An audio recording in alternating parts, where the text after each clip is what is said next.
I'm rich, I'm rich, I'm rich. Thank you universe, thank you universe, thank you universe. ఈరోజు మనం మనుషులు ఏ విధంగా చనిపోతారో మనం వాళ్ళని ఏ విధంగా కనిపెట్టుడండి. నార్మల్గా పబ్లిక్ రోడ్ల మీద నడుచుకుంటూ వెళ్తారు.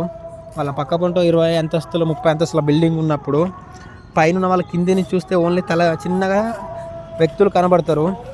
అలాగే దేవుడు కూడా సేమ్, ఎనీవన్ గాడ్ అనుకోండి, కింద ఉన్న వ్యక్తులను చూడాలంటే ఓన్లీ వాళ్ళ యొక్క తల కనబడతాయి. అంటే తల అంటే equal to date of birth మరియు ఆ యొక్క వ్యక్తి పేరు పర్టికులర్గా మెన్షన్ అయి ఉంటుంది. ఎందుకంటే డేట్ ఆఫ్ బర్త్ ఒక రోజులో చాలామంది ఒక ఏరియాలో పుడతారు, పేర్లు ఈక్వల్గా ఉన్నాయండి. సేమ్ డేట్లో పుట్టి సేమ్ మంత్లో సేమ్ ఇయర్లో ఉన్న వాళ్ళు చాలామంది ఉన్నారు, కానీ వాళ్ళ పేర్లు డిఫరెంట్. ఆ పేర్లు డిఫరెంట్ వల్ల ఆ వ్యక్తి ఎప్పుడు చనిపోతాడు, ఎప్పుడు పెద్దగా అవుతాడు, ఎప్పుడు డిసీజ్ వస్తాయి, ఎప్పుడు అతనికి ఏదైనా పెరాలసిస్ వస్తాయా అంటే నేమ్స్ బాగా లేకుంటే పెరాలసిస్ రావడం, ఏదైనా ఒకటి మైండ్ మెచ్యూర్ కాకపోవడం, ఏదైనా ఒకటి జరుగుతుందని. అంటే సేమ్ మనం నార్మల్గా అందరం భూమి మీద ఉంటాము.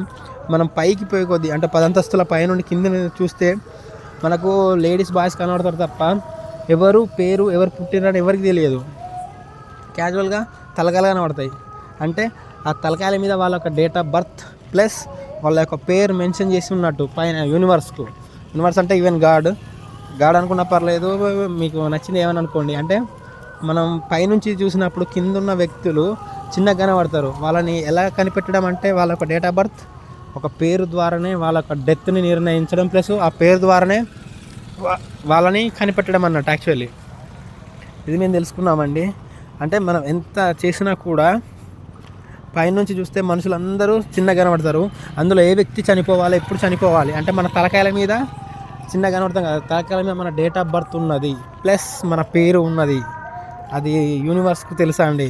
మనిషిని ఎప్పుడు చంపాలి అని అంటే మన డేట్ ఆఫ్ బర్త్లో మన పేరుని టిక్ చేత అయిపోతుంది. మన కింద చనిపోతాం కదా, మనకి ఎప్పుడు చనిపోవాలనేది ఉంటుంది. చూడండి, ఒక వ్యక్తి నార్మల్గా చనిపోతారు, కొంతమంది సూసైడ్ చేసుకుంటారు, కొంతమంది రోడ్ యాక్సిడెంట్ ఉంటుంది, ఫైర్ యాక్సిడెంట్ ఉంటుంది, మన క్రాష్ యాక్సిడెంట్ ఎయిర్లైన్స్ కానీ హెలికాప్టర్ కానీ ఉంటుంది.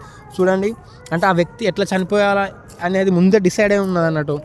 ఏ డేట్ ఆఫ్ బర్త్లో పుట్టిన వాళ్ళు వాళ్ళ యొక్క పేర్లో ఉన్న నెంబర్ల ద్వారా అతను ఎలా చనిపోవాలండి. లేకుంటే వైఎస్ రాజశేఖర్ రెడ్డి గారు హెలికాప్టర్ ద్వారా ఎందుకు చనిపోవాలి, ఇందిరాగాంధీ గారు వాళ్ళ యొక్క గన్మెన్స్ ద్వారానే చనిపోయారు. అంటే ఎందుకండి, అది అంతే. మన వాజ్పేయి గారు ప్లస్ మిగతా వాళ్ళు ఆరోగ్యం క్షీణించి చనిపోయారు. అంటే ఒక వ్యక్తి ఎప్పుడు చనిపోవాలి అనేది, ఎలా చనిపోవాలన్నది ముందే నిర్ణయించి ఉన్నదండి. Numbers rule the world.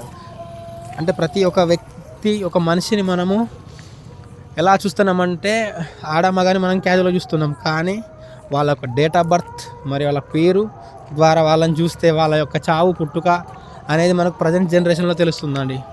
Thank you universe, thank you universe, thank you universe. I am rich, I am rich, I am rich.